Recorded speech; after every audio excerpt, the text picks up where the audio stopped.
Hello student, स्वागत है आप सभी का आपके अपने चैनल गॉड क्लासेस पर। गॉड क्लासेस यानी मैथ्स भी एंड मस्ती भी।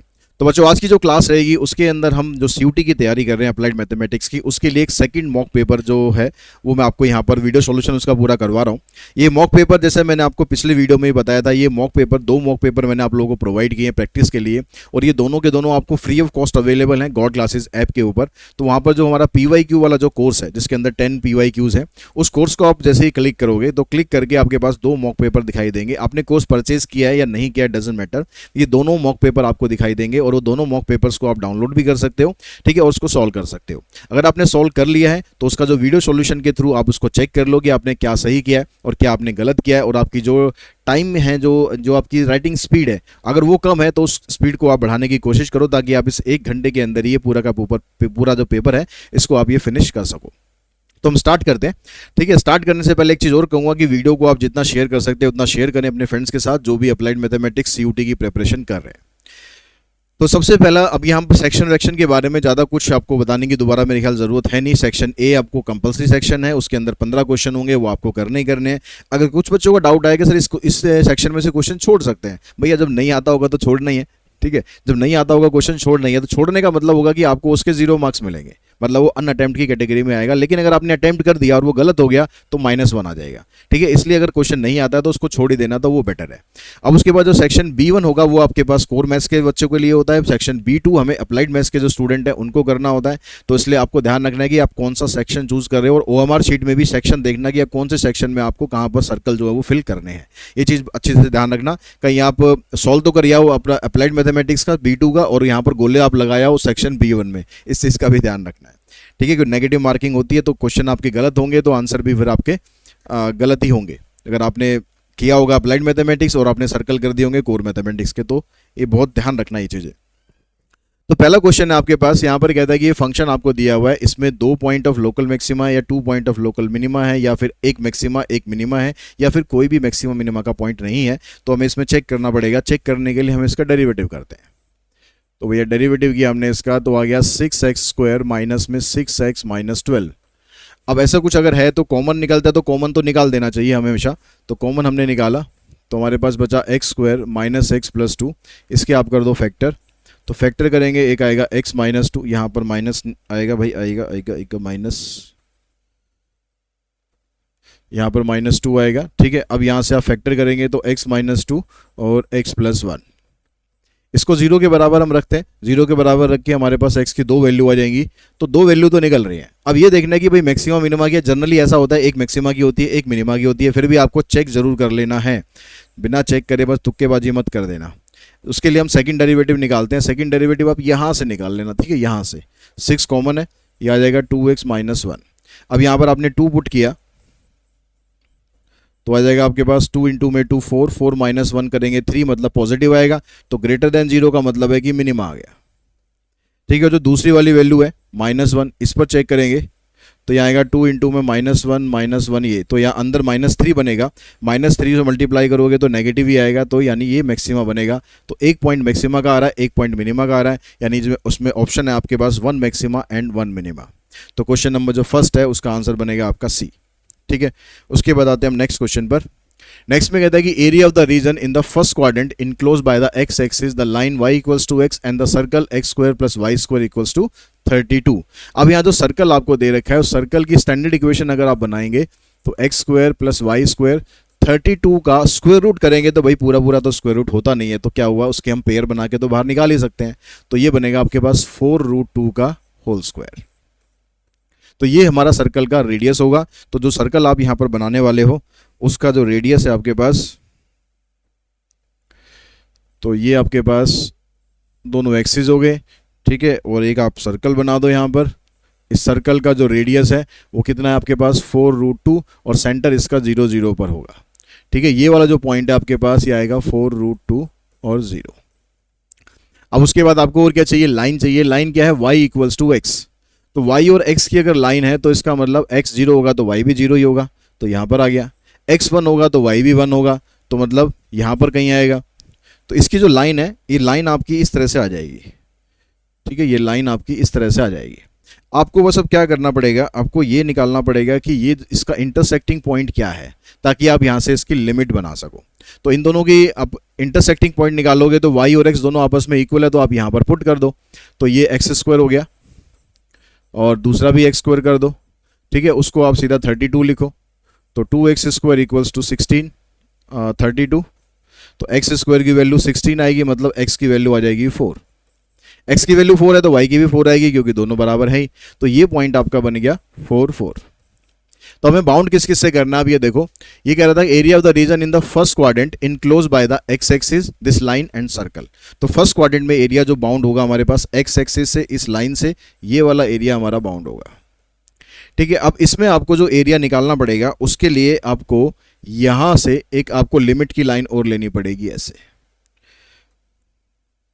ठीक है। यहां से आपको एक लाइन ये लेनी पड़ेगी, क्योंकि जब आप यहां से यहां तक जा रहे हो तो एरिया किसका बनेगा, इस ट्रायंगल का बनेगा, इस लाइन का बनेगा। लेकिन उसके आगे जो है ना, ये कर्व आपका चेंज हो गया, ये सर्कल का बन गया। तो अब सर्कल की आपको एरिया अगर निकालना है, अब सर्कल का एरिया निकालने के लिए आपको, क्योंकि पूरा सर्कल तो ये है नहीं, तो अब देखियो, अगर इस तरह से अगर हम इसको करने बैठे तो हमें यहाँ पर यूज़ करना पड़ जाएगा ट्रिग्नोमेट्री का, ठीक है। अप्लाइड मैथमेटिक्स में ट्रिग्नोमेट्री है नहीं, तो फिर हम इसका सोल्यूशन क्या कर सकते हैं, कैसे कर सकते हैं। अगर आपको अगर लाइन ऐसी दे रखी है जिसमें y और x दोनों यहाँ पर इक्वल है, ठीक है, y और x दोनों यहाँ पर इक्वल हैं, तो आप ये मान के चलो कि ये जो सर्कल है, ये सर्कल का 1/4 हो गया, पूरे सर्कल का 1/4 हो गया। तो हम सीधा एरिया ऑफ सर्कल निकालते हैं पहले। एरिया ऑफ सर्कल होता है पाई आर स्क्वायर, ठीक है। लेकिन हमें पूरे सर्कल का एरिया नहीं चाहिए, हमें सिर्फ क्वाड्रेंट का एरिया चाहिए। तो क्वाड्रेंट के एरिया में हम क्या करते हैं, अगर हम क्वाड्रेंट करते हैं तो हम यहाँ कर देते हैं 1/4 पाई आर स्क्वायर। लेकिन अब यहाँ पर क्या हो रहा है, जब भी ये लाइन y और x दोनों इक्वल होंगे, उस केस में होगा, ये ध्यान रखना, कहीं आप हर एक केस में ये लगा दो, ऐसा नहीं होगा। y और x दोनों आपस में इक्वल होंगे तो ये क्या करेगा, ये जो क्वाड्रेंट है, इस क्वाड्रेंट को भी ये दो इक्वल पार्ट्स में डिवाइड करेगा, यानी क्वाड्रेंट का भी हाफ कर देगा। तो क्वाड्रेंट का हाफ करने का मतलब होगा कि आपको जो एरिया चाहिए ना शेडेड पोर्शन का, तो एरिया ऑफ शेडेड पोर्शन में अगर निकालूं तो यहां पर जो क्वाड्रेंट का एरिया था उसका भी आप कर देंगे हाफ। तो आपके पास ये फार्मूला बन जाएगा 1/8 पाई आर स्क्वायर, कितना था, इसका स्क्वायर करेंगे तो वही 32 है आपके पास, तो 8 4 जा 32, आंसर बन जाएगा इसका 4 पाई। ये इसका शॉर्टकट तरीका है, इससे आप इसको निकाल सकते हो बिना ट्रिग्नोमेट्री का यूज़ करे, क्योंकि क्वेश्चन हो सकता है कि आपके पास ऐसा आ जाए, लेकिन इसमें ट्रिग्नोमेट्री यूज़ हम नहीं कर रहे हैं। अगर आप इसको ट्रेडिशनल वे से जाओगे तो ट्रेडिशनल वे में आपको क्या करना पड़ेगा, आपको ये वाला एरिया पहले निकालना पड़ेगा।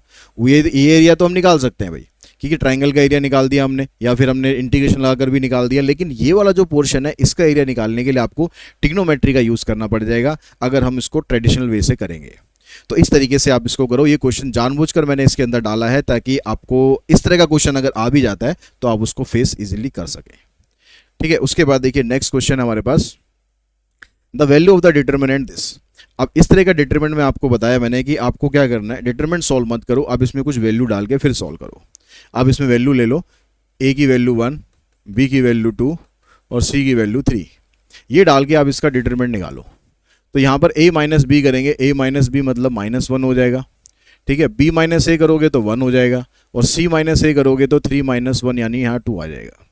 यहाँ पर b प्लस सी है, 2 + 3 यानी 5 हो गया, c प्लस ए करेंगे तो 4 हो गया, a प्लस बी करेंगे तो 3 हो गया। यहाँ पर a b c है 1 2 3। डिटरमिनेंट निकालना है तो 1 3 को यहाँ पर लिखो, -1 2 को यहाँ पर लिखो, और सॉल्व कर दो इसको। इन तीनों को मल्टीप्लाई करेंगे 3 आएगा, ठीक है। पहले इन तीनों को, फिर इन तीनों को, 4 3 12, फिर इन तीनों को, 5 चौक 20, फिर माइनस का साइन, अब उल्टा कर दो ऐसे, इन तीनों को मल्टीप्लाई, 3 5 जा 15, इधर से करेंगे 2 4 जा 8, इधर से करेंगे 3 2 जा 6, माइनस का आ जाएगा। तो यहाँ पर आ गया आपके पास 20 में से 12 गए 8, 8 और 3 11, इधर हो गया 15 और 8 23, 23 में से 6 माइनस करोगे तो आ जाएंगे 17, यानी आपके पास बनेगा -6। तो अब यहाँ पर देखो कि ये वैल्यूज़ डालने पर कौन सी वैल्यू आपकी -6 आ रही है। तो यहाँ पर इसमें तो मतलब ही नहीं है, तो तीनों प्लस हो रहे हैं, तो ये तो -6 आने से रही, तो ये आंसर भी नहीं होगा, ये आंसर भी नहीं होगा। अगर हम यहाँ पर वैल्यू डालें तो देखो, अब a का क्यूब करेंगे 1 आ गया, b का क्यूब करेंगे 8 आ गया, c का क्यूब करेंगे 27 आ गया, ठीक है। -3 abc, तो 3 3 9 9 दूनी 18, तो इसमें से भी आपके पास प्लस में तो आंसर आएगा, माइनस में तो आंसर आएगा ही नहीं, तो इसका मतलब इसका जो आंसर है ये रहेगा नन ऑफ दिस। तो क्वेश्चन नंबर 3 का जो आंसर है वो आएगा नन ऑफ दिस। नेक्स्ट में कहता है कि x की पावर 9 और डिवाइडेड बाय 4x² प्लस 1 की पावर 6, इसका आपको इंटीग्रल फाइंड करना है। अब इसका इंटीग्रल फाइंड करने के लिए आपके पास जो नीचे 4x² प्लस 1 है, इसको आपको यहाँ से x की पावर 2 को कॉमन निकाल देना है, क्योंकि ये नॉर्मल क्वेश्चन नहीं है। या तो आप इसमें डायरेक्टली भी पुट करोगे, अगर तो डायरेक्टली पुट करके आपके पास बन तो सकता है यहाँ से, अगर हम डायरेक्टली पुट करें। लेकिन जहाँ ऑप्शन है ना, ऑप्शन में देखो 1/x² ही आ रहा है, तो फिर आपको वैसे ही करना चाहिए, क्योंकि अगर हम वैसे कर भी देंगे सॉल्व तो ऑप्शन मैच नहीं करेगा। तो यानी यहाँ पर हमने क्या करा, पहले स्टेप में क्या करा हमने, ये 4x² में से हमने x² कॉमन निकाल दिया, तो यहाँ पर रह जाएगा 4, यहाँ पर रह जाएगा 1/x² और होल पावर है इसकी 6। तो अब ये आपके पास क्या हो गया, x की पावर 2 और उसकी पावर 6, तो x की पावर 12 हो जाएगा। और यहाँ पर आ गया आपके पास 4 प्लस में 1/x², इसकी पावर 6। 9 से इसको कैंसिल करेंगे तो यहाँ पावर 3 रह जाएगी।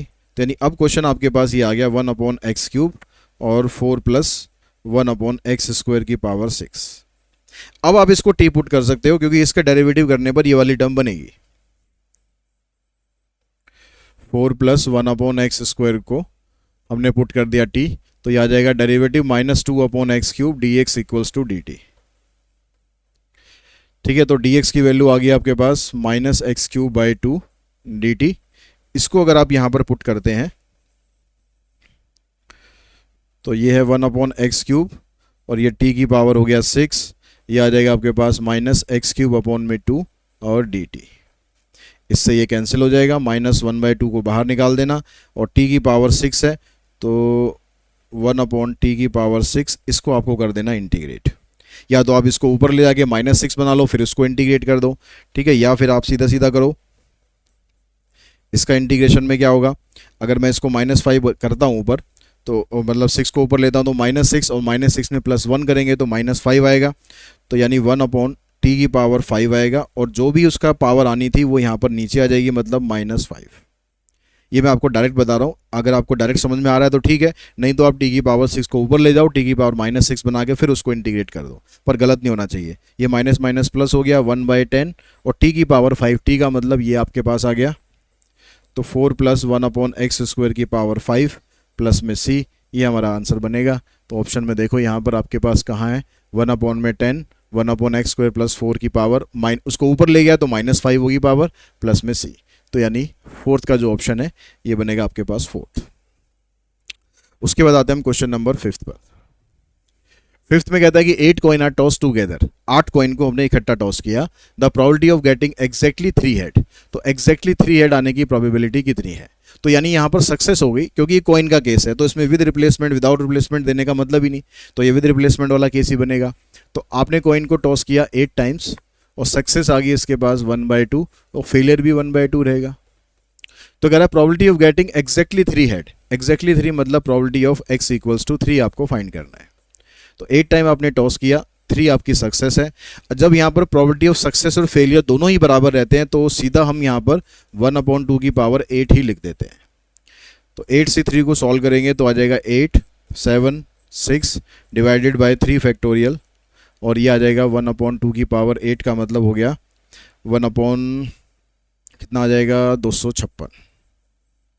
ठीक है, ये 3 फैक्टोरियल का मतलब 6 होता है, ये इससे कट जाएगा, 8 से आप इसको काट दो, 8 3 24 8 दूनी 16, आंसर आ जाएगा 7/32। यानी 5th का जो आंसर है ये बनेगा आपके पास 2। उसके बाद देखिए जो नेक्स्ट क्वेश्चन है आपके पास 6, 2 event E and F are independent, PE दिया हुआ है, यूनियन दिया हुआ है, PE/F माइनस PF/E निकालना है। अब यहाँ पर क्योंकि दोनों इवेंट इंडिपेंडेंट है, तो इंडिपेंडेंट का मतलब होता है कि इसका जो इंटरसेक्शन होता है, इसका इंटरसेक्शन P इंटू PF के मल्टीप्लीकेशन के बराबर होता है।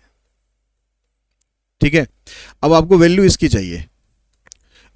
चाहिए, तो इसके अंदर आपको पी एफ की वैल्यू चाहिएगी, पी ई की वैल्यू चाहिएगी और इंटरसेक्शन की वैल्यू चाहिएगी। मतलब हमारे पास पी एफ की वैल्यू अभी नहीं है, तो उसको निकालने के लिए आप इसका यूज़ करो। तो यूनियन का जो फार्मूला रहता है हमारे पास, ये होता है पी ई प्लस में P F minus P E intersection F.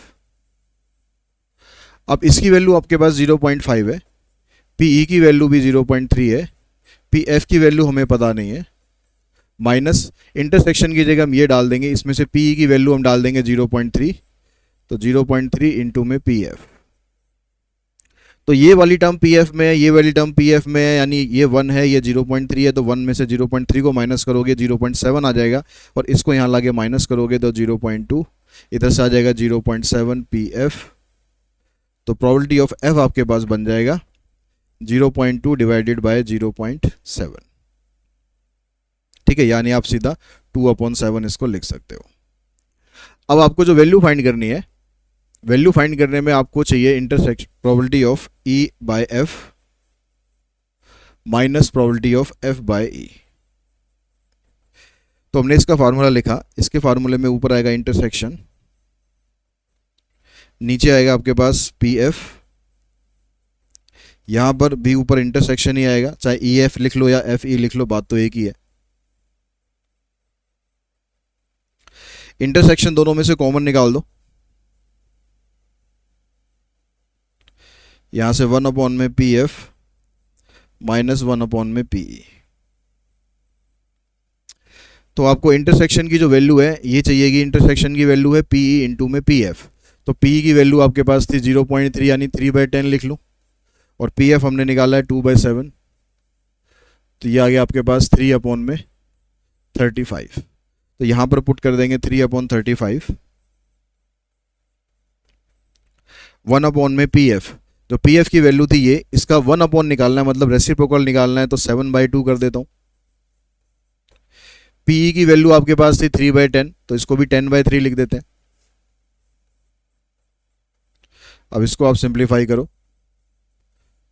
यहाँ 6 7 21, 10 दूनी 20, 3 से कैंसिल हो जाएगा, ऊपर आ जाएगा 1, नीचे आ जाएगा 70, आंसर आएगा 1/70, यानी 6 का आंसर बनेगा 3। The general solution of this equation, ये डिफरेंशियल इक्वेशन आपको दे रखी है, इसका जनरल सॉल्यूशन बताना है। अब इसमें देखिए यहाँ पर dy/dx है आपके पास 2x, जो e की पावर ये x² माइनस वाई इकट्ठा कर रखा है, इसको अलग कर दो, तो इसको हम लिख सकते हैं e की power x² divided by e की पावर y। जो माइनस वाई था उसको आप डिनोमिनेटर में ले आओ। अब इससे क्या होगा, x वाली टर्म y वाली टर्म दोनों यहाँ पर आप सेपरेट कर सकते हो, तो यहाँ पर y वाली y को इधर ले जाओ, तो e की पावर y dy हो जाएगा, इधर आ जाएगा 2x e की पावर x² और dx। अब इन दोनों को आपको इंटीग्रेट करना होता है, e की पावर y का तो e की पावर y रहेगा, यहाँ पर देखो e की पावर x² है, तो x² का जो डेरिवेटिव है 2x आपको यहाँ पर दिया हुआ है, तो इसको आप पुट कर लो, x² को t, तो यह आ जाएगा 2x dx equals to dt। तो आपके पास क्या बनेगा, ये 2x और dx की जगह dt आ जाएगा, ये e की पावर t बनेगा, और e की पावर t का इंटीग्रेशन e की पावर t ही रहता है, यानी t की जगह आप डाल दो e की पावर x²। अब ऑप्शन में देखो आपके पास ऐसा कुछ है क्या, e की power y equals to e की पावर x² प्लस में c, ऑप्शन बना इसका 7th का 3rd। ठीक है, उसके बाद नेक्स्ट क्वेश्चन देखते हैं, क्वेश्चन नंबर 8th में आपको ये फिगर दे रखी है, और कह रहा था feasible region for LPP shown in the figure, let f equals to 3x minus 4y be the objective function. Normally जो हम z लिखते हैं वो यहाँ पर इसने f लिखा हुआ है, लेकिन मेंशन किया हुआ है कि ये ऑब्जेक्टिव फंक्शन है, तो मैक्सिमम वैल्यू ऑफ f बतानी है। तो अब यहाँ पर इसने जो ये एरो डाल के ना, ये आपको कॉमन पॉइंट, कॉमन रीजन आपको दे रखा है। ठीक है, अब इसमें ये वाला पॉइंट आपको दे रखा है, एक तो 12 6, और एक पॉइंट आपको ये हो गया 0 0, एक पॉइंट हो गया 0 4। तो इन तीनों पॉइंट्स पर वैल्यू निकालो। ठीक है, इन तीनों पॉइंट्स पर वैल्यू निकालो, और अगर हम इसको लाइन को थोड़ा सा बढ़ाएंगे ऐसे, तो ये लाइन जाने पर आपके पास ये वाला पॉइंट भी निकल जाएगा, इसमें x की वैल्यू आ जाएगी 6, लेकिन y की वैल्यू इसमें आपको निकालने के लिए कुछ तरीका दे नहीं रखा है, तो फिर यानी इस पॉइंट को आप कंसीडर मत करो, जो पॉइंट आपको दे रखे हैं उन्हीं को यूज़ करो। तो एक पॉइंट तो आपके पास 12 6 है, एक पॉइंट 0 4 है, एक पॉइंट 0 0 है। तो 12 6 पर वैल्यू निकालते हैं, वहाँ पर 3 इंटू में 12, -4 इंटू में 6, तो 36 -24 यानी आ जाएगा 12, और 04 का मतलब हो जाएगा 3 इंटू में 0 -4 इंटू में 4, तो -16 हो गया, और 0 0 डालेंगे तो 0 ही आएगी वैल्यू। तो इसमें से पूछ रहा था आपसे मैक्सिमम वैल्यू आपके पास है 12, ठीक है, ये आपका आंसर आ जाएगा। इससे बड़ी कोई और वैल्यू है भी नहीं, तो कोई और पॉइंट लेने का मैं मतलब ही नहीं। A box contains 3 orange ball, 3 green ball, 2 blue balls. 3 balls are drawn at random from the box without replacement. The probability of drawing 2 green ball and 1 blue ball. हमें 2 ग्रीन बॉल निकालनी है और एक ब्लू बॉल निकालनी है। तो इसका तरीका आपके पास क्या रहेगा, और विदाउट रिप्लेसमेंट है, ये चीज़ ध्यान रखेंगे। तो हमें क्या करना है कि 2 ग्रीन निकालनी है और एक ब्लू निकालनी है। तो ये हम कैसे कैसे निकाल सकते हैं, तो देखो हम ऐसे निकाल सकते हैं कि भाई पहले ग्रीन आ गई, फिर ग्रीन आ गई, फिर ब्लू आ गई। या फिर हम ये कर सकते हैं पहले ग्रीन आ गई, फिर ब्लू आ गई, फिर ग्रीन आ गई। या फिर ऐसा भी तो हो सकता है कि पहले ब्लू निकाल दी, फिर ग्रीन निकाल दी, फिर ग्रीन निकाल दी। तो ये 3 केस बनेंगे जिसमें 2 ग्रीन बॉल होगी और एक ब्लू बॉल होगी। अब ग्रीन बॉल की प्रोबेबिलिटी कितनी बनेगी, आपके पास टोटल बॉल है 3 ये 6 6 और 2 8, 8 बॉल है। तो जब हम ग्रीन बॉल निकालेंगे तो ग्रीन बॉल है यहाँ पर 3, तो इसकी प्रोबेबिलिटी आएगी 3/8। अब क्योंकि यहाँ पर विदाउट रिप्लेसमेंट है, तो अब जो बॉल आपने निकाली है ना उसको आपने वापस तो डालना नहीं है। तो जब अगली बॉल निकालोगे तो टोटल बॉल में से कम हो जाएगा और ग्रीन में से भी एक कम हो जाएगा, तो ग्रीन बॉल रह जाएंगी 2, टोटल रह जाएगी 7, ठीक है। अब ब्लू बॉल निकालोगे, ब्लू तो 2 है, 2 की 2 ही रहेगी, लेकिन टोटल में से आपके पास एक बॉल कम हो जाएगी। अब यही सिचुएशन आपके पास यहाँ भी आएगी, यहाँ भी आएगी, बस क्या फ़र्क पड़ेगा, जैसे यहाँ ग्रीन है तो ब्लू को आप यहाँ पर लिखोगे तो इधर आ जाएगा 2/7 और ये इधर आ जाएगा 2/6। भाई इतना फ़र्क पड़ेगा, मतलब वैल्यू आपकी तीनों में यही लिखनी है, बस आगे पीछे थोड़ा होगा। तो इसको मैं सीधा 3 से मल्टीप्लाई कर देता हूँ, तो ये आपका आंसर बनेगा 3 2 6, ये कैंसिल, 2 4 8, तो आंसर आ जाएगा आपका 3/28। तो 9th का जो ऑप्शन है ये बनेगा आपके पास फर्स्ट। उसके बाद क्वेश्चन नंबर 10 पे चलते हैं। 10 में कहता है कि the order of the differential equation. Order पता करना बहुत आसान होता है कि आपने बस ऑर्डर देखना है कि यहाँ पर सेकंड डेरिवेटिव हो रहा है, यहाँ फर्स्ट डेरिवेटिव हो रहा है, कहीं कुछ कटने वटने का चांस है नहीं, तो ऑर्डर बन गया इसका 2। The rate of change of area of circle with respect to radius r at r equals to 3। Rate of change किसका बताना है, एरिया ऑफ सर्कल का विद रिस्पेक्ट टू रेडियस। तो एरिया ऑफ सर्कल होता है हमारे पास πr²। अब इसका रेट ऑफ चेंज बताने का मतलब है इसका derivative with respect to radius, तो यह आ जाएगा 2πr। r की वैल्यू कह रहा है 3 रख दो, तो r की जगह हमने 3 रखा, तो आंसर आ गया हमारा 6π। ये हमारा आंसर आ गया। The slope of the normal to the curve. ये कर्व आपको दे रखा है, इसका स्लोप ऑफ नॉर्मल बताना है, तो पहले आपने इसका डेरिवेटिव करना है। ये आपके पास कर्व है, इसका डेरिवेटिव करेंगे तो आया 2x 3dy/dx प्लस में 2y फिर dy/dx इक्वल्स टू 0, ठीक है। अब यहां पर dy/dx को आप इकट्ठा कर लो, 3 + 2y और -2x, इसको यहां पर नीचे लेके जाओ और यहां xy की जगह वैल्यू पुट कर दो। तो x की जगह आपके पास वैल्यू है 1 और y की जगह भी वैल्यू है 1, तो ऊपर आ गया -2, नीचे आ गया 5। लेकिन ये अभी निकला है स्लोप ऑफ टेंजेंट, क्योंकि ये dy/dx निकला है, हमें चाहिए dx/dy, ठीक है, dx/dy और विद नेगेटिव साइन चाहिए, तो ये बन जाएगा 5/2। ये होता है स्लोप ऑफ नॉर्मल, तो आंसर आएगा आपका 12th का सेकेंड। उसके बाद देखिए जो नेक्स्ट क्वेश्चन आपके पास है, क्वेश्चन नंबर 13 में कहता है कि if A is an invertible matrix of order 2, determinant of A inverse. Formula बताना है डिटर्मिनेंट ऑफ ए इनवर्स। इसका फार्मूला क्या था, 1/में डिटर्मिनेंट ऑफ ए, तो 1/में डिटर्मिनेंट ऑफ ए। 13 का जो आंसर है ये बन जाएगा आपके पास सेकेंड। 14 में कह रहा था value of the integral this. अब यहाँ पर ये वाला जो क्वेश्चन है ना, ये भी थोड़ा सा क्वेश्चन आप कह सकते हो कि इसको सॉल्व करना पड़ेगा आपको। ऊपर देखो यहाँ पर x - x³ है, उसकी पावर 1/3 है।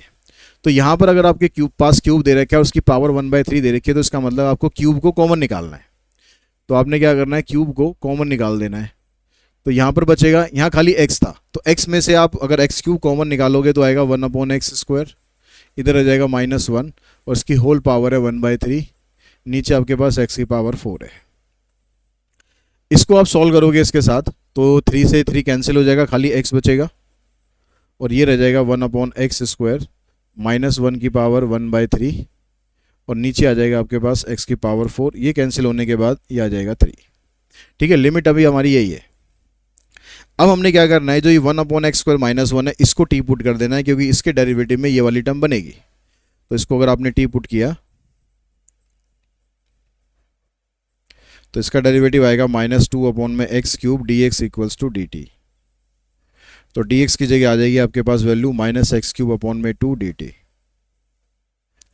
तो आपने यहाँ पर लिख दिया 1/x² है, इसको t ले लिया हमने। इसके साथ में जो ये -1 था ना, इसको भी ले लो साथ में, इसको भी, क्योंकि डेरिवेटिव पे तो कुछ फर्क पड़ेगा नहीं।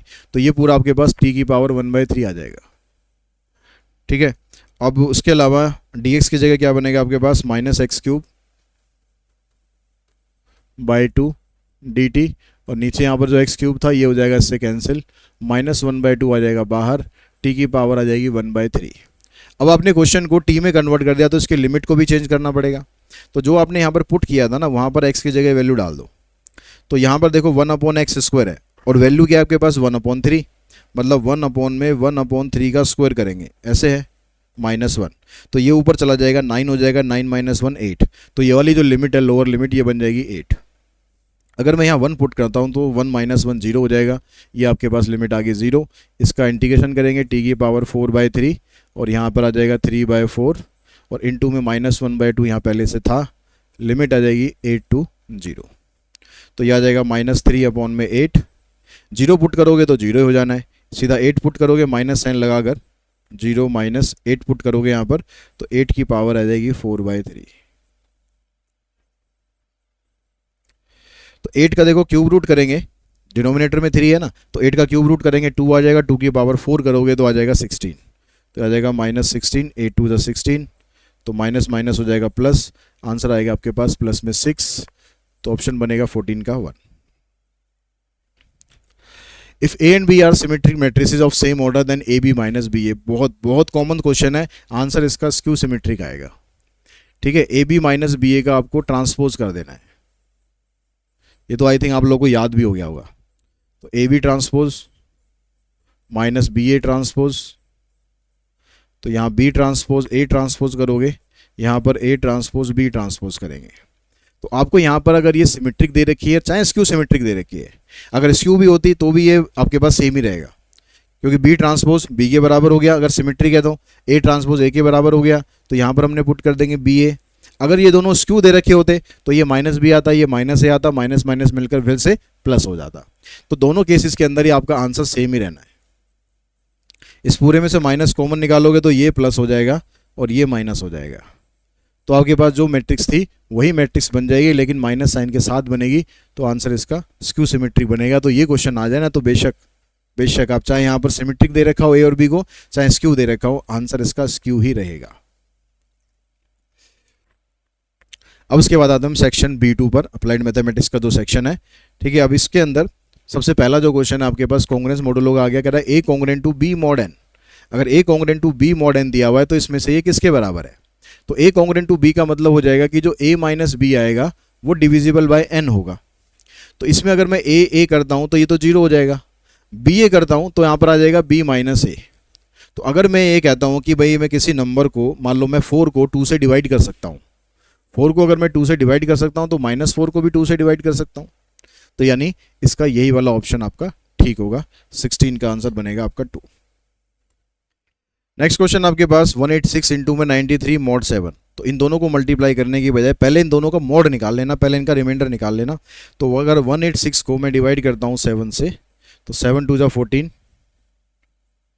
और 7 6 42, तो इसका रिमाइंडर बचेगा 4, तो इसकी जगह लिखूंगा 4। और 93 को अगर आप ऐसे डिवाइड करोगे तो 13 7 91 होता है, तो यानी 2 बचेगा। तो 4 2 8 बन गया, 8 को 7 से डिवाइड करेंगे, 8 को 7 से डिवाइड करेंगे तो आंसर बनेगा 1, तो इसका आंसर आ जाएगा 1। If P is greater than Q, R is less than 0।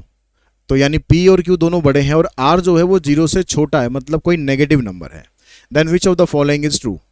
तो किसी भी नेगेटिव नंबर को अगर हम यहाँ पर किसी इन दोनों नंबर्स में से, जैसे P और Q है, अगर मैं यहाँ पर कुछ नेगेटिव को माइनस करता हूँ तो इसके साइन पर कुछ फर्क नहीं पड़ता है। तो यहाँ पर जब माइनस कर रहा है तो साइन पे फ़र्क पड़ रहा है, तो इसलिए ये गलत है। प्लस करने पर भी साइन पे कोई फ़र्क नहीं पड़ेगा, ये भी गलत है। लेकिन मल्टीप्लाई करेंगे माइनस वाले नंबर को तो साइन पर फ़र्क पड़ता है, ठीक है। तो इसलिए यहाँ पर ये वाला ऑप्शन आपका ठीक बनेगा। अगर मैं यहाँ पर पी आर को मल्टीप्लाई कर रहा हूँ, पी आर को मल्टीप्लाई कर रहा हूँ, तो ये जो साइन है ये चेंज हो जाएगा, क्योंकि आर यहाँ पर एक नेगेटिव नंबर है। नेगेटिव नंबर से आप मल्टीप्लाई करो या डिवाइड करो, साइन में चेंज आ जाएगा। 19 में कहता है कि Guddi swimming speed in the still water to be the speed of river is 7:1।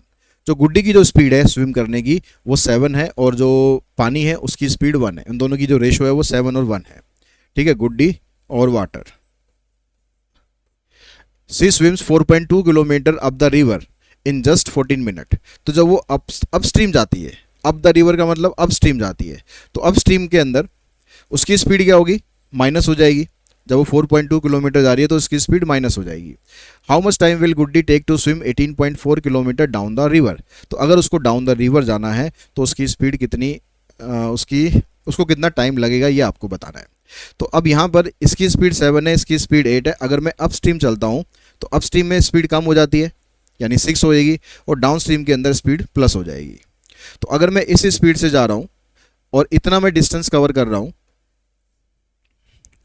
तो 14 मिनट का टाइम आपको बता रहा है, ठीक है।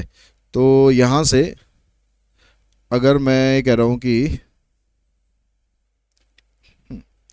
तो यहाँ से आपको इसको रेशो में लेके चलना पड़ेगा। 7x और ये 1x हो गया, तो ये 6x आएगा, ये 8x आएगा। तो यहाँ से ये जो डिस्टेंस मुझे कवर करना है, ठीक है, इसी स्पीड से कवर करना है, तो कह रहा है कि जो टाइम लग रहा है आपको 14 मिनट का टाइम लग रहा है। तो यहाँ से आप x की वैल्यू निकाल दोगे, 6 7 42 और 7 दूनी 14। तो जो x की वैल्यू आएगी आपके पास, तो ये 0.1 की जगह मैं लिख दूंगा 1/10 इक्वल्स टू में 2x। तो x की वैल्यू रहेगी आपके पास 1/20, ठीक है। अब इस x की वैल्यू 1/20 को आप यहाँ पर पुट करोगे तो डाउन स्ट्रीम की जो स्पीड है आपकी ये आ जाएगी आपके पास 8/20, ये आप कह सकते हो 2/5। ये डाउन स्ट्रीम स्पीड आ गई आपकी। अब इस डाउन स्ट्रीम स्पीड से आपको ये डिस्टेंस कवर करना है, 18.4 किलोमीटर का डिस्टेंस आपको कवर करना है, और स्पीड आपकी वो किलोमीटर पर मिनट में ही स्पीड है, वो ध्यान रखना, क्योंकि यहाँ पे मिनट था और यहाँ पर भी आपसे आंसर मिनट में पूछा है, तो आपको कुछ चेंज नहीं करना है। तो 2/5, अपॉन का 5 है वो इसको इधर ले आओ, तो 5 दूनी 10, 5 ने 45 और 1 46, तो 46 मिनट। तो 46 मिनट में ये डिस्टेंस जो है वो कवर कर देगी। For modulo arithmetic what value is the most important. जो मॉडुलो अर्थमेटिक है उसके लिए क्या वैल्यू सबसे ज़्यादा इंपॉर्टेंट होती है, तो इसके अंदर जो वैल्यू इंपॉर्टेंट होती है वो होता है इसका रिमाइंडर,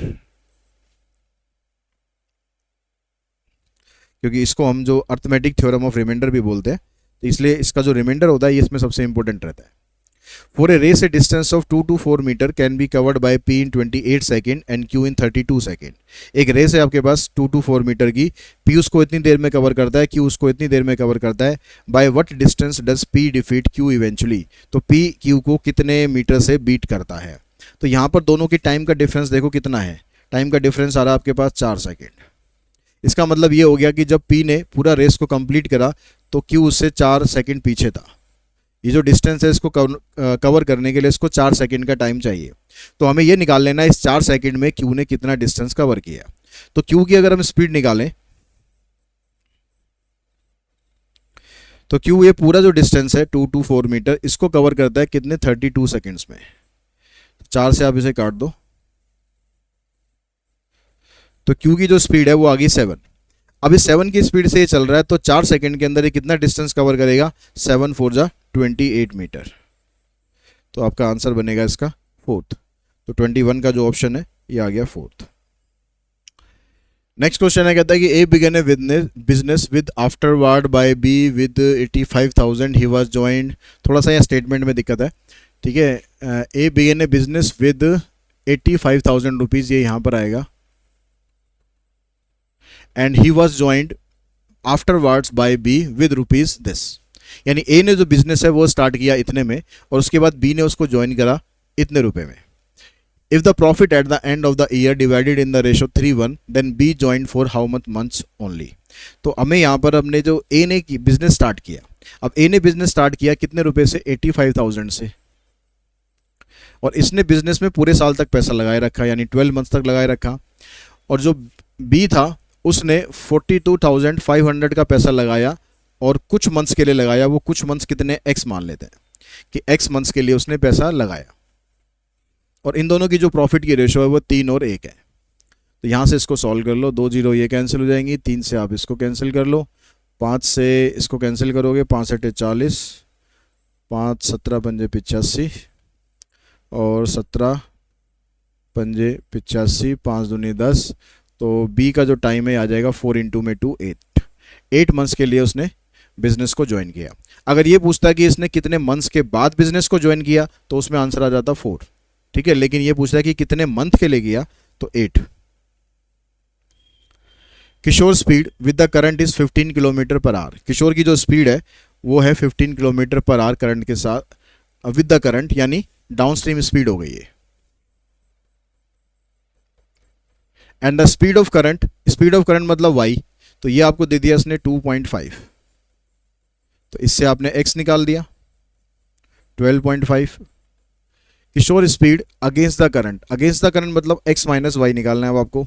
तो x माइनस वाई करोगे तो 12.5 में से 2.5 आप माइनस कर देना, तो आंसर आ जाएगा 10। तो 23 का जो आंसर है ये बन जाएगा 2। ए दिया हुआ है, बी दिया हुआ है, कह रहा है then sum of 2/2 entry A and B. कह रहा है ए और बी का सम करो और उसमें सेकंड रो सेकंड कॉलम की एंट्री फाइंड करो। तो ए और बी का सम करोगे आप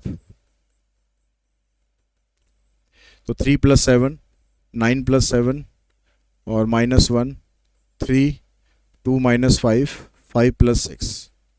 तो अब आपको 2/2 चाहिए यानी सेकंड रो सेकंड कॉलम, तो सेकंड रो और सेकंड कॉलम -3, ये आपका आंसर आएगा। आप डायरेक्टली पूरा ना करके आप यहाँ पर भी ऐसे कर सकते थे, सेकंड रो सेकंड कॉलम दोनों, इन दोनों को लो, बस को सॉल्व कर दो, -3 आपके पास आंसर आ गया। The matrix this is a, ये किस टाइप की मैट्रिक्स है?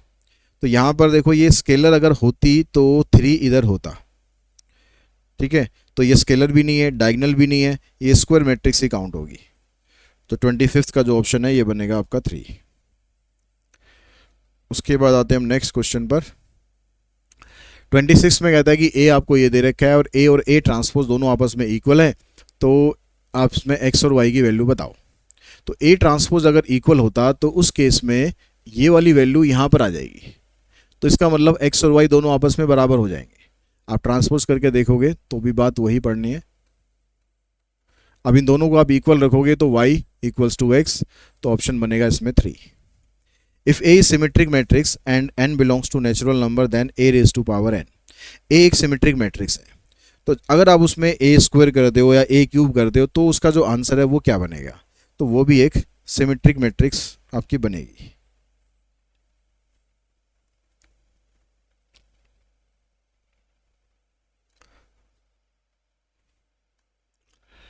If y = this then dy/dx। अब यहाँ पर ये जो इन्फिनिटी वाला कंसेप्ट है वो हम यूज़ करेंगे। तो इसमें क्या करते हैं, जो पहली टर्म है इसको तो हम ऐसे ही रखते हैं और बाकी का हिस्सा उठाकर इसकी जगह हम y कर देंगे। अब स्क्वायरिंग कर दो यहाँ पर ताकि रूट खत्म हो जाए, इसका डेरिवेटिव करो,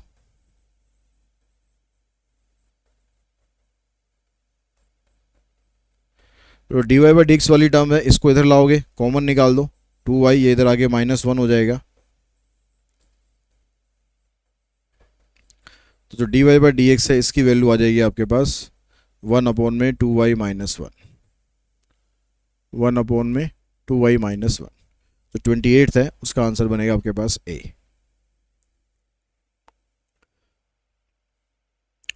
नेक्स्ट में कहता है कि आपके पास derivative of fx = this such that f2 = 0 then fx। Derivative दिया हुआ है, fx निकालना है। तो जब आपको डेरिवेटिव दे रखा होगा और fx निकालना होगा तो आप इंटीग्रेशन कर दो, क्योंकि जब आप इंटीग्रेशन करोगे इसका तो यहाँ से डेरिवेटिव खत्म हो जाएगा, आपके पास खाली बच जाएगा fx। तो आपको इसका इंटीग्रेशन कर देना है।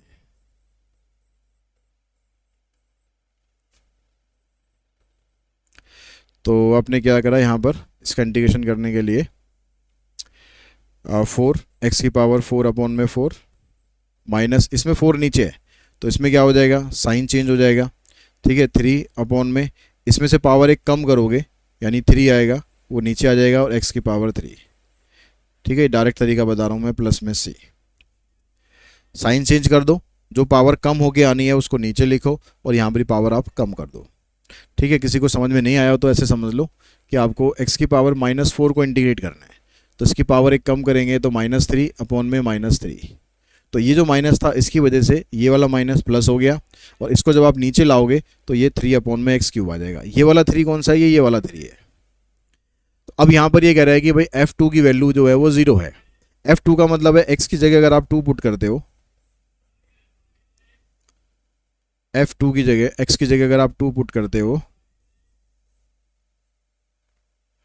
तो यहाँ पर भी 2 पुट करो। इसको तो कैंसिल ही कर देते ना, पहले इसको भी कैंसिल कर दो, तो यहाँ रह जाएगा 2 की पावर 4 और 1/2 क्यूब। तो ये कह रहा है कि f2 की वैल्यू 0 है, तो ये आ जाएगा 16, ये आ जाएगा 8, तो 16 × 128 और 129, सी की वैल्यू आ जाएगी -129 अपॉन में 8।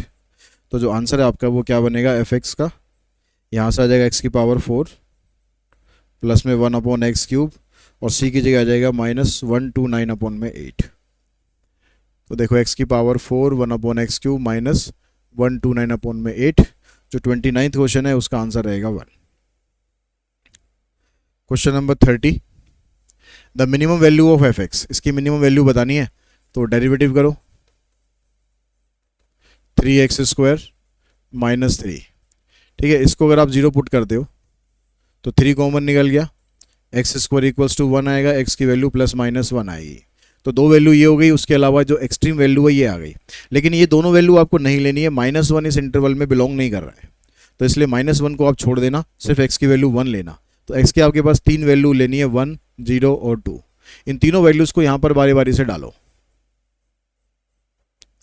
1 का क्यूब -3 इंटू में 1 -2 हो जाएगा, 0 पुट करोगे तो 0 ही हो जाएगा, और अगर 2 पुट करोगे तो 2 का क्यूब -3 इंटू में 2, तो 8 - 6 ये आ जाएगा 2। इसमें से जो मिनिमम वैल्यू पूछी है उसने तो आएगी -2, तो 30 जो आंसर है वो आएगा आपके पास सेकेंड। नेक्स्ट क्वेश्चन आपके पास कह रहा है डेरिवेटिव ऑफ m का डेरिवेटिव करना है और विद रिस्पेक्ट टू x करना है। तो अब यहाँ पर क्या हो रहा है, यहाँ पर देखो आपके पास y भी यहाँ पर दिया हुआ है। अब लेकिन y के बारे में ये कुछ स्पेसिफाई हमें करके नहीं चल रहा है कि y कोई यहाँ पर वेरिएबल है या कोई फंक्शन है y। तो इसका मतलब है, और हमें कहीं पर भी y के बारे में कुछ भी हमारे पास नहीं है, डेरिवेटिव हमें m का निकालना है, विद रिस्पेक्ट टू x निकालना है, तो हम y को एज ए कांस्टेंट कंसीडर करके चलेंगे। ठीक है, कहीं ऑप्शन में आप देखो, ऑप्शन में कहीं पर भी dy/dx भी नहीं है, तो यानी y को कांस्टेंट कंसीडर करके चलेंगे। तो जो हमने इसका डेरिवेटिव करा तो ये आएगा 13 × 4 = 52 x³ प्लस 5 × 3 = 15 x², इसका डेरिवेटिव हो जाएगा 0, 24 × 2 = 48 x, इसका भी 0 हो जाएगा, -2x, -2x का 2 रह जाएगा, और इधर से -156 का 0 हो जाएगा। तो अब देखो 52x³ आपके पास इन तीनों में आ रहा है, 15x² तीनों में आ रहा है, प्लस 48x और -2, तो आपके पास यही ऑप्शन बनेगा। A weighted aggregative price index in which weight for each variable is considered, its current price quantity is। ये कह रहा है कि weighted aggregative price index बताना है जिसमें weight आपको कौन सा लेना होता है, करंट पीरियड का लेना है। तो करंट वेट जो है करंट पीरियड का लेना है, तो ये हम लेते हैं पाशे के अंदर, जो करंट ईयर का वेट है वो हम पाशे के अंदर लेते हैं। An index number constructed to measure changes in quantity over a period of time. अब पीरियड ऑफ टाइम के अंदर उसकी क्वांटिटी में क्या चेंज हो रहा है, इसके लिए हम कौन सा इंडेक्स नंबर निकालेंगे क्योंकि क्वांटिटी हम निकाल रहे हैं तो क्वांटिटी इंडेक्स नंबर आप निकालेंगे। For calculating the weighted index number, which of the following use quantity consumed in the base period as weight। अब यहाँ पर कह रहा है कि जो बेस पीरियड है उसमें किसका वेट कंसिडर किया जाता है, तो इसमें जो ऑप्शन है आपके पास ये आएगा, quantity consumed in the base period as weight, यानी ऑप्शन बनेगा इसका 3। तो नेक्स्ट क्वेश्चन है, उसमें कहता है कि what is the index number of the base period. जो बेस पीरियड होता है उसका इंडेक्स नंबर हम हमेशा 100 लेकर चलते हैं। Which of the following is not an example of a time series model. इसमें से कौन सा एग्जाम्पल टाइम सीरीज का नहीं है, तो टाइम सीरीज का जो एग्जांपल है वो इसमें नेव अप्रोच जो होती है ये टाइम सीरीज का एग्जांपल नहीं होती। विच of the following can not be A component for time series, इसमें से कौन सा टाइम सीरीज का कंपोनेंट नहीं है? तो सीजनल भी होता है, ट्रेंड भी होता है, लेकिन नॉइस कोई कंपोनेंट नहीं होता। Increase in the number due to heat stroke of patient in the hospital, एक हॉस्पिटल के अंदर अगर हीट स्ट्रोक आता है उसकी वजह से पेशेंट एडमिट होते हैं, तो ये यहाँ पर सेक्युलर ट्रेंड हमारे पास ऑप्शन में नहीं होगा, साइक्लिकल वेरिएशन भी नहीं होगा, तो या तो ये सीजनल होगा या इरेगुलर होगा। दोनों में से हमारे पास सीजनल दे रखा है ऑप्शन, तो सीजनल पे टिक करेंगे, अगर इरेगुलर दे रखा होगा तो इरेगुलर पे टिक करेंगे। The graph of time series is called, जो टाइम सीरीज का जो ग्राफ होता है इसको हम बोलते हैं हिस्टोरीग्राम, ठीक है, हिस्टोरीग्राम। The sum of money is needed now so as to get 6,000 at the beginning of every month forever, then the money is worth 6% per annum compounded monthly। तो मनी जो है वो 6% कंपाउंडेड मंथली हो रही है, मतलब इंटरेस्ट आपका बनेगा इसमें 6/12, यानी आप 1/2% लिख सकते हो या 1/200 लिख सकते हो। तो अब यहाँ बिगिनिंग में पूछ रहा है आपसे, तो बिगिनिंग का फार्मूला क्या रहता है परपेचुटी का? R प्लस में R/I। तो R कितना है आपके पास? परपेचुटी है 6,000 की, तो 6,000 अपॉन में 1/200 को सीधा यहाँ पर लिख दो, तो 6,000 तो ये हो जाएगा आपके पास 6 दूनी 12, 12 लाख ये हो गया, तो 12,06,000, तो 12,06,000 आपके पास ऑप्शन बनेगा 12,06,000, तो 1,26,000 लिख दिया मैंने, तो ये ठीक है, यानी ये आपके पास आंसर आएगा, ठीक है।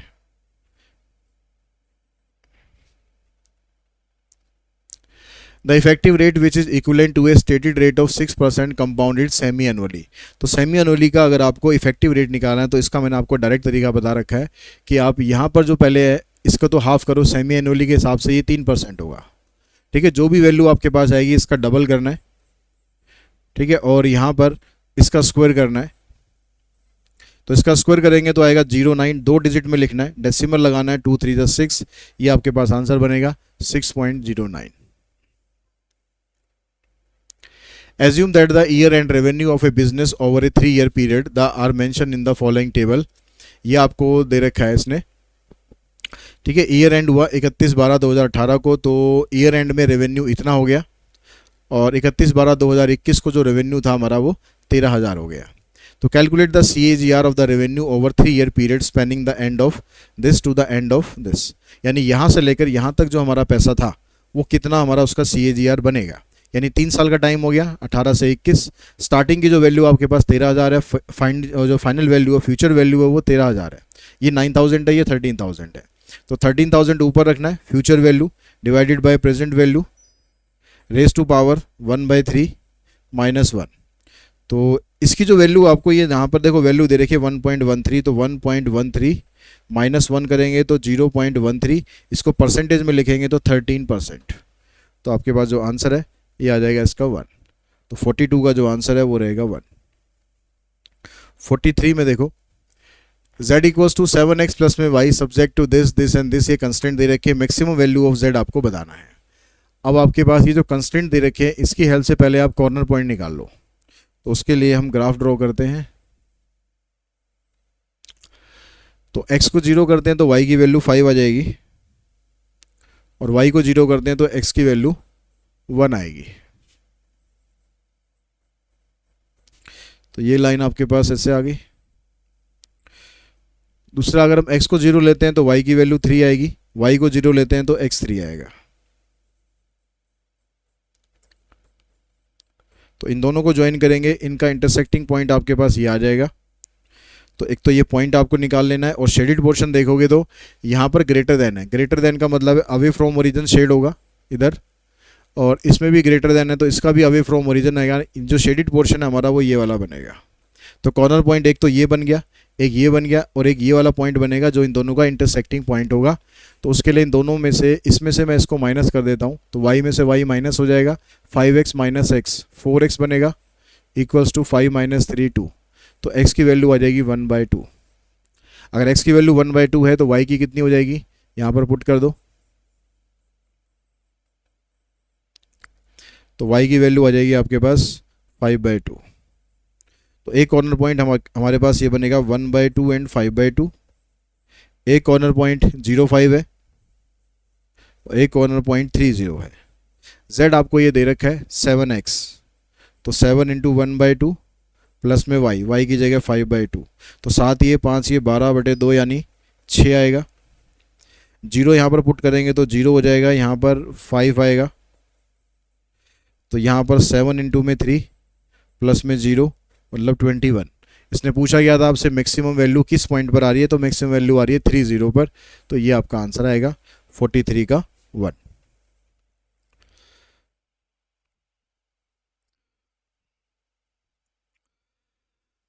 नेक्स्ट में कहता है कि for the constraint of a linear optimizing function z equals to this. यहाँ पर x1 और x2 की फॉर्म में लिखा है, तो बात वही है, x1 का मतलब x है और x2 का मतलब y है। तो वहाँ पर z दे दिया, ये आपको कंस्ट्रेंट दे दिए 2 और ये दे दिया कंस्ट्रेंट। तो कह रहा है कि there are 2 feasible region infinite, यानी यहाँ पर हमें सिर्फ ये बताना है कि फिजिबल रीजन किस टाइप का आ रहा है।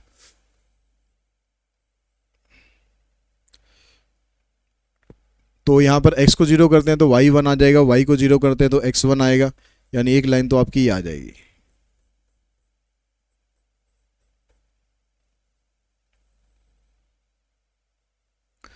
दूसरा यहाँ पर x को 0 करते हैं तो y3 आ जाएगा और y को 0 करते हैं तो x1 आ जाएगा।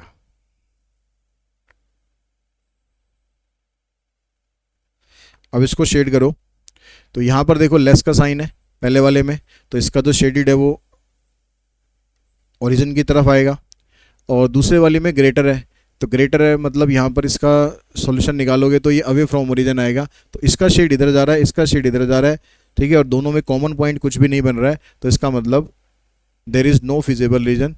ऑप्शन नंबर आ जाएगा इसका 3। तो 43 का जो आंसर है, 44 का जो आंसर है वो बन जाएगा 3। उसके बाद देखिए नेक्स्ट जो क्वेश्चन है हमारे पास,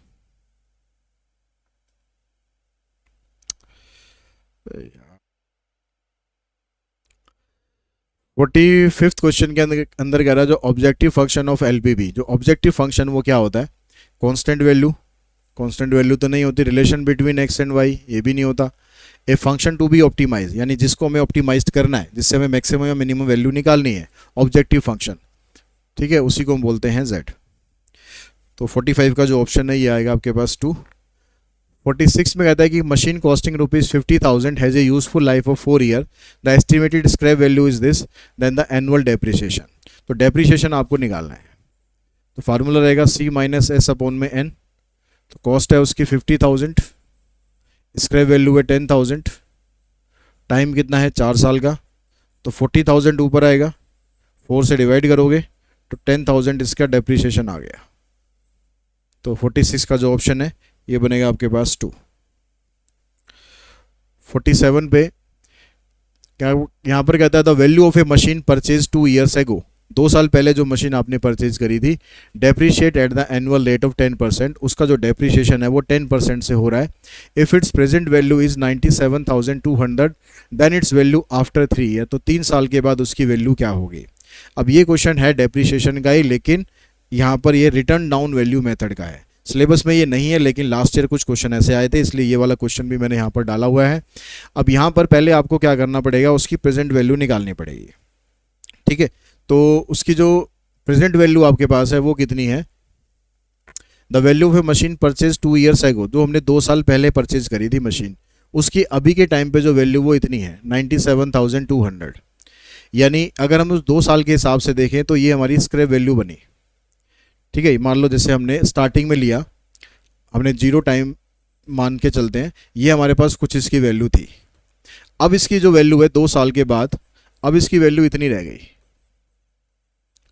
और फिर आगे इसके 3 साल बाद आपसे पूछ रहा है, इसके आगे 3 साल बाद आपसे पूछ रहा है, तो 2 और 3 5 हो गया, यानी तो अब इसकी वैल्यू कितनी है। तो हम यहाँ से इसको प्रेजेंट वैल्यू लेके चलते हैं और इसकी स्क्रैप वैल्यू हम निकाल लेते हैं। तो जो फार्मूला है आपके पास वो क्या बनेगा, स्क्रैप वैल्यू का P1 minus I raise to power n। तो आपके पास स्क्रैप वैल्यू निकालनी है, प्रेजेंट वैल्यू जो है वो हम यही लेके चलेंगे जो अभी की वैल्यू है। रेट आपका 10% है यानी 0.1, और पावर कितनी आ जाएगी इसकी 3, क्योंकि 3 साल बाद आपसे पूछ रहा है वैल्यू। तो ये 0.9 बनेगा। तो 0.9 का आपको करना है क्यूब। तो 9 का क्यूब होता है 729 और डिवाइडेड बाई कर दो 1000। तो 2 जीरो तो आप कैंसिल कर देना, 1 जीरो को पड़े रहने देना। अब 972 को 729 से आपको मल्टीप्लाई करना पड़ेगा। 972 को 729 से, 9 दूनी 18, 9 सत्ते 63 और 1 64, 9 ने 81 और 6 87। 2 से करेंगे 4, 4 18 और 1 19, 7 दूनी 14, 7 7 49 और 1 50, 7 निम 63 और 5 68, 8 7 15, 9 9 18, 8 9 और 1 10 और 7, एक जीरो लगा देंगे। तो वैल्यू यहाँ पर आ रही है 7085858। डेसिमल वगैरह तो अच्छा 10 से डिवाइड करेंगे तो यहाँ जीरो नहीं आएगा, यहाँ डेसिमल आएगा। तो 7085 इसको राउंड ऑफ करोगे तो 70859, ये आपके पास आंसर बनेगा 47 का 1। उसके बाद हम आते हैं 48 पर। An insurance company has found that 50% of its claim are for damages result from accident. ठीक है, कंपनी ने पाया कि भाई 50% जो है वो एक्सीडेंट की वजह से जो डैमेज होता है उसके क्लेम आते हैं।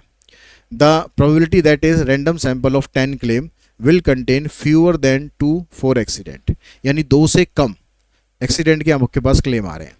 तो यहाँ पर जो प्रोबेबिलिटी है सक्सेस की यानी क्लेम आने की एक्सीडेंट की वजह से वो 50% है। 50% का मतलब 1/2 हो जाएगा, और जो फेलियर है ये भी 1/2 हो जाएगा। अब ये कह रहा है कि 10 क्लेम आते हैं, उसमें से 2 जो है वो एक्सीडेंट से कम है, फ्यूअर देन 2। तो फ्यूअर देन 2 का मतलब आ गया आपके पास P0 हो सकता है, P1 हो सकता है। ठीक है, 2 नहीं लेना क्योंकि 2 से कम बोल रहा है। अब कितने क्लेम है, 10 क्लेम है, तो 10C0। अब यहाँ पर देखो P और Q दोनों सेम है, तो सीधा 1/2 की पावर 10 सीधा लिख दो। यहाँ पर 10C1 और 1/2 की पावर 10, तो 1/2 की पावर 10 दोनों में से कॉमन निकाल दो। यहाँ से बचेगा 1, यहाँ से बचेगा 10, तो ये बन जाएगा 11। और 11 मेरे ख्याल इसी में आ रहा है बस, तो यही आपका ऑप्शन बनना चाहिए। 2 की पावर 10 होता है 1024, तो यही आपका आंसर आ जाएगा। 49 में कहता है कि bond has a face value of ₹1000 mature in 5 year, coupon rate is 4% with interest paid semi annually. If the bond is price to yield at 6% the present value of the bond. अब यहाँ पर देखो जो coupon rate है वो कम है, जो yield rate है उससे आपका कूपन रेट कम है, मतलब प्रेजेंट वैल्यू आपकी कम आएगी। कम आने का मतलब है आंसर या तो ये आएगा या फिर ये आएगा, तो ये दोनों तो ऑप्शन में आपके आएंगे नहीं। अगर मान लो एक और ऑप्शन भी ऐसे दे रखा होता हमें 1000 समथिंग का, तो हमें सॉल्व भी नहीं करना पड़ता, आंसर हमें ऐसे पता चल जाता। लेकिन अब ये दोनों ही आपको 10,000 से कम दे रखे हैं, तो इसका मतलब सॉल्व तो करना पड़ेगा। तो उसके लिए पहले आप कूपन पेमेंट निकालो। कूपन पेमेंट होती है फेस वैल्यू पर, फेस वैल्यू है 1000, इस पर कूपन रेट लगा दो कितना, 4% का, तो ये आ गया आपके पास 40। अब उसके बाद आप प्रेजेंट वैल्यू निकालेंगे, तो प्रेजेंट वैल्यू का फार्मूला रहता है C1 - 1 + I की power -n divided by I plus maturity amount into में 1 + I raise to power -n। तो कूपन पेमेंट आपके पास 40 है, 1 - 1 + I। I कितना है आपके पास, I है आपके पास, अच्छा एक चीज़ और रहेगी, एक चीज़ गड़बड़ कर दी हमने कि यहाँ पर सेमी एनुअली दिया हुआ था। तो सेमी एनुअली का मतलब है कि जो कूपन रेट है आपको 2% लेना था और ये 3% लेना है, तो आपको यहाँ 2% के हिसाब से 20 लेना है, तो यहाँ पर आएगा 20। ठीक है, अब यहाँ पर आ जाएगा आपके पास 1.03, तो 1.03 की पावर कितनी हो जाएगी। टाइम आपको कितना दे रखा है, टाइम दे रखा है आपको 5 साल, लेकिन सेमी एनुअली की वजह से आपको 10 लेना पड़ेगा, तो यहाँ -10। अब यहाँ पर रिडेम्पशन जो वैल्यू है आपको कुछ अलग से नहीं दे रखी है, तो एक ही जो वैल्यू है वही रहेगी जो आपकी फेस वैल्यू है।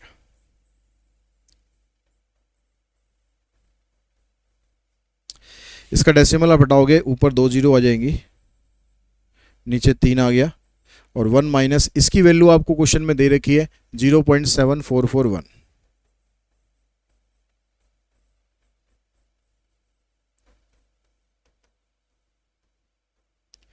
वन में से इसको माइनस करो,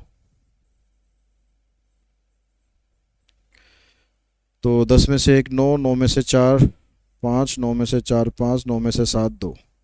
डेसिमल के बाद यहाँ पर 4 डिजिट हैं तो डेसिमल हटा के नीचे 4 जीरो लगा दो, तो 3 जीरो तो आपकी ये कैंसिल हो गई। ठीक है, 1 जीरो बची है, उसको बाद में देखेंगे। 3 से इसको काट दो, 3 अठे 24, 3 पंजे 15, 3 तिये 9, प्लस में इससे इसको मल्टीप्लाई करोगे 744.1 आ जाएगा। तो इसमें अगर हम 2 से काटेंगे तो कोई फ़ायदा तो होगा नहीं, ये पूरी टर्म कटेगी नहीं, तो इससे बेटर है कि 2 से इसको मल्टीप्लाई करके 10 से डिवाइड कर दो। तो 2 3 जा 6, 2 5 जा 10, 2 8 जा 16 और 1 17। 10 से डिवाइड करेंगे तो यहाँ डेसिमल आ जाएगा। इन दोनों को ऐड करो आप, 6 और 1 7, 4 7 11, 7 8 और 1 9, 914.7, तो आपका आंसर बनेगा 4। नेक्स्ट क्वेश्चन है, कहता है कि bond of face value of ₹500 mature in 3 year. एक जो बॉन्ड है 3 साल में मेच्योर होना है, इंटरेस्ट यहाँ भी सेमी एनुअली है तो इसका हाफ कर लेंगे जो भी इंटरेस्ट दे रखा होगा, and bond is price to yield 10% per annum. जो यील्ड रेट है वो 10% है। If the present value of the bond is 450, the annual coupon rate, आपसे एनुअल कूपन रेट ये वैल्यू में नहीं पूछ रहा है, ये पूछ रहा है कि लेस देन मोर देन, इस तरह से पूछ रहा है। तो सीधी सी बात ये है कि आपकी जो फेस वैल्यू थी वो ये थी और आपकी जो प्रेजेंट वैल्यू है वो कम हो गई। अगर प्रेजेंट वैल्यू कम होगी तो कूपन रेट कम होगा, तो कूपन रेट आपसे पूछा जा रहा है तो वो कम होगा, यानी लेस देन 10% आपका आंसर आ जाएगा। और इसी क्वेश्चन के साथ ही ये जो मॉक टेस्ट 2 था वो हमने पूरा फिनिश कर लिया है। आई होप उसके सारे क्वेश्चन आपको अच्छे से क्लियर हो चुके होंगे। इसका पीडीएफ आपको अवेलेबल हो जाएगा गॉड क्लासेस ऐप के ऊपर। जो PYQs का हमारा कोर्स है उसके अंदर आपको ये फ्री में मिलेंगे, उसके लिए आपको कोर्स परचेज करने की ज़रूरत नहीं है। अगर आपको और प्रैक्टिस करनी है तो उसके लिए आप कोर्स परचेज कर सकते हैं। आज की इस वीडियो में इतना ही। Thanks to all of you.